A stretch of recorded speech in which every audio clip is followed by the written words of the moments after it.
Okay, well, good afternoon. Let's call to order the Governor's Workforce Development Board Executive Committee meeting scheduled for today, September 17th, 2025. For the record, my name is Don Soderberg, Chair of the Governor's Workforce Development Board. Tiffany, will you please take roll and confirm quorum? Chair Soderberg, Present. Vice Chair Estepona, Councilman Scott Black, Robert Benner, Present. Natalie Brown, Present. Tony Maccabee, Present. Jerry Merritt, Present. and Marshall Sneed. Present. We do have a pre-notified absence from Suzanne Etchen. Tiffany Vasquez, Office of Workforce Innovation. For the record, let the record reflect that we do have a quorum. Wonderful, thank you. Before we proceed, anyone who speaks today, please identify yourselves for the record. That includes me because sometimes I forget as well. But it's very hard when we do transcripts and people are talking and we don't know who is talking. Agenda item number 3 is public comment. Members of the public are invited to provide comments at this time. No action taken on any matters during public comments until the matter itself has been included on an agenda as an item for possible action. Public comments will be limited to 3 minutes per person. Please clearly state and spell your full name. For anybody who would like to make a public comment, you can dial 775-321-6111. When prompted, enter the phone conference ID 488-983-685 #. Do we have any members of the public who wish to make a comment online? Hearing none. Do we have any members of the public on telephone who wish to make a comment? Hearing none. We'll move to agenda item number 4 for possible action. Approval of the May 14th, 2025 meeting minutes. Is there any discussion from the executive committee on these minutes before I call for a motion? Hearing none, I'd entertain a motion to approve the meeting minutes. Jerry Merritt. For the record, I move to approve. Is there a second? Natalie Brown, I second that. Thank you. All in favor, say aye. Aye. Aye. Aye. Aye. Those opposed? Any abstentions?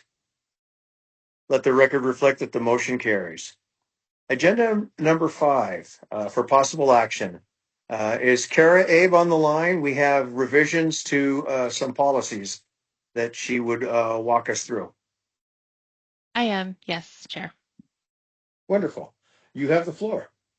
Thank you. Good afternoon, members of the Executive Committee. For the record, my name is Kara Abe.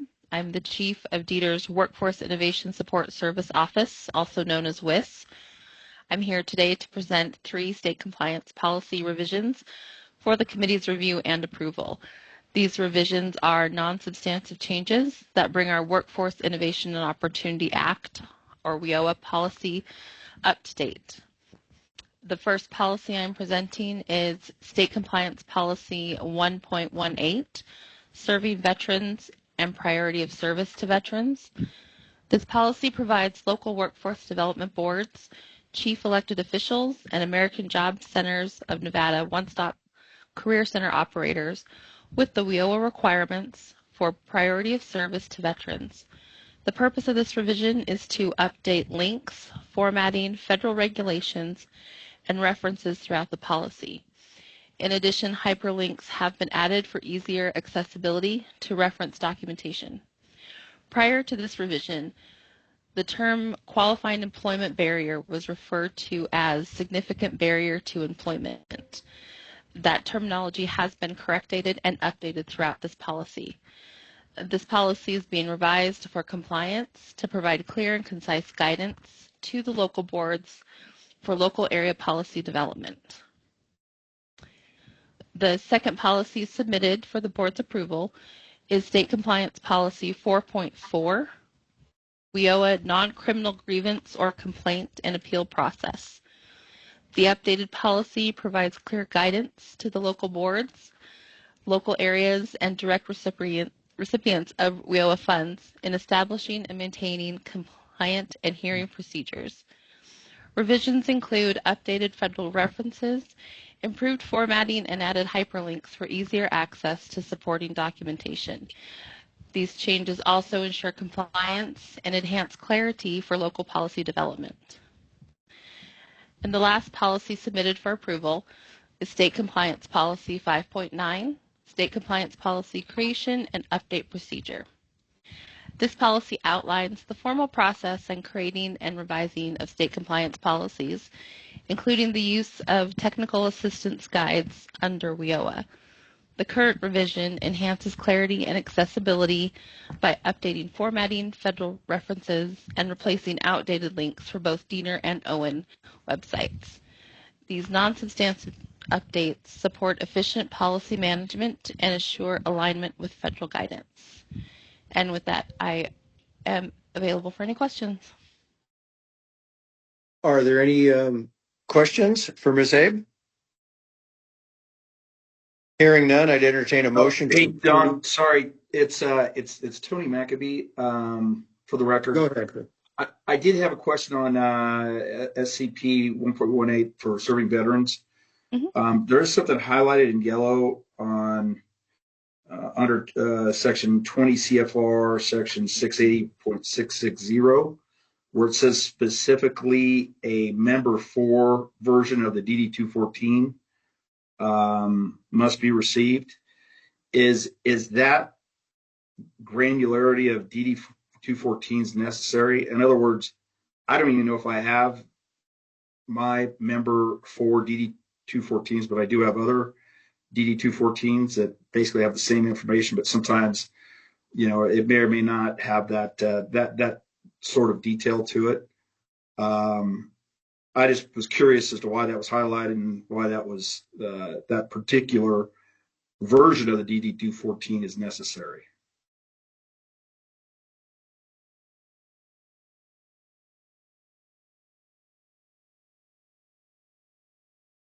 Ms. Abe, did you want to address that? Yes. Okay. Kara Abe, for the record, what that is, it's an untouched version of the DD-214 that would be acceptable documentation that we would allow. Okay. It hasn't been altered. Okay, understood. Yeah, and this is Tony McAbee again for the record. Is that a change that we put in as the Workforce Development Board, or are we just looking at this and that change has been made by WIOA, for example, and we're just approving it? I'm just trying to figure out where we stand in the process here. Right. Kara Abe, for the record, this was a recommendation on behalf of Workforce Connections to clarify this statement on the exact type of DD-214 that would be acceptable. And providing this one is a non-altered version of the DD-214. Okay. And that's what they were asking for. So we added that component into it for clarification purposes. Okay. That sounds fine. No further questions. Thank you. Thank you. Are there any other questions on the policies?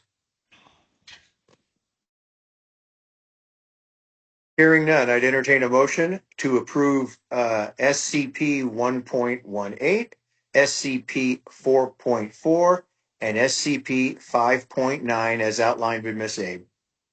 Do I have a motion? Tony McAbee, for the record, I move to approve so noted amendments. Rob Benner, I'll second that. Thank you. All in favor say aye. Aye. Aye. Aye. Those opposed? Any abstentions?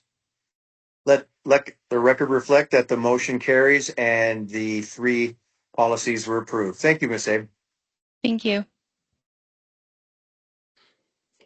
Agenda item number 6 is discussion, which is for information only. I wanted to let you all know what we've got going at the next full board meeting, October 15th. It will be held at Sunshine Minting in Henderson for the Southern Nevada location, and in the Dieter Conference Room in Carson City for the Northern Nevada presentation.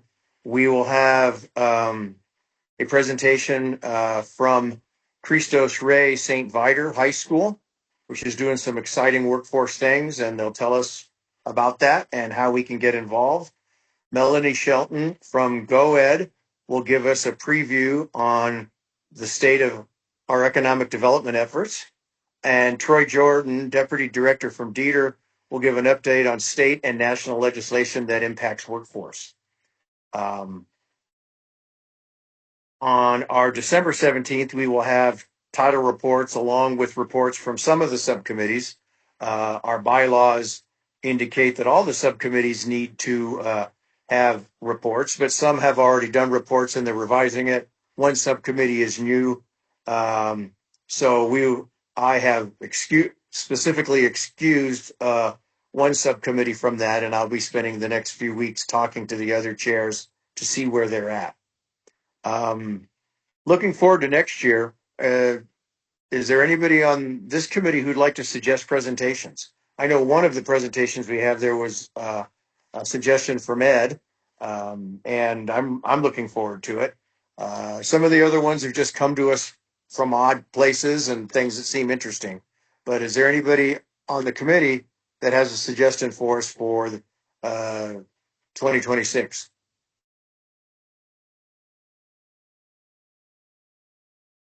Okay, well, if Sorry, this is Natalie Brown, and I would like to suggest a presentation from NSHE on some new initiatives related to credit for prior learning happening statewide. credit for prior Learning. learning, okay. Okay, are there any other thoughts? Okay, well, if This is anybody does, Marshall for the record. I just actually had a question for Natalie. Because I okay. did hear about those. Is that taking place this year, Natalie? Or is that something in the works? I did see some information on that. Is that something that's Yes, Natalie Brown for the record. It is work that we are actively working on right now. And last Friday, we actually had final policy approval of the change to expand our credit for prior learning policies. And so there's lots of different implications for that. And we're starting the work right now with all of our institutions to expand the work being done. So I think we should have quite a bit to report on. Yeah, that's exciting news. Thanks. Don Soderberg for the record. Natalie, I heard a we in there. So this is your presentation?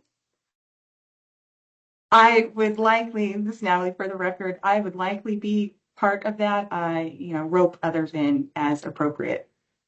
Okay. Well, then just send us an email.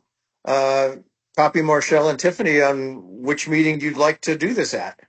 Don't want to rush you, but yeah, it's a good idea, and I'm curious now.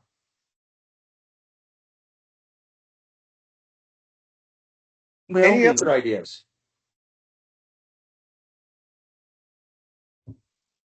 Okay. Item number 7, discussion information only. Any new business from the executive committee members and next steps? Do we have any new business from members of the committee?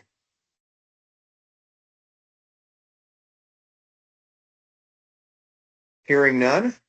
Agenda item number 8, second public comment. Members of the public are invited for a final comment. Do we have any members of the public who would like to address the committee on telephone? Do we have any members of the comment who would like to address the committee online?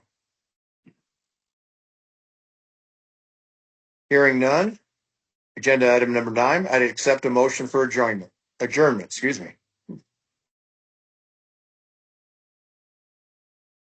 Rob Benner, I'll make that motion. Do we have a second? Natalie Brown, I'll second that. Jerry,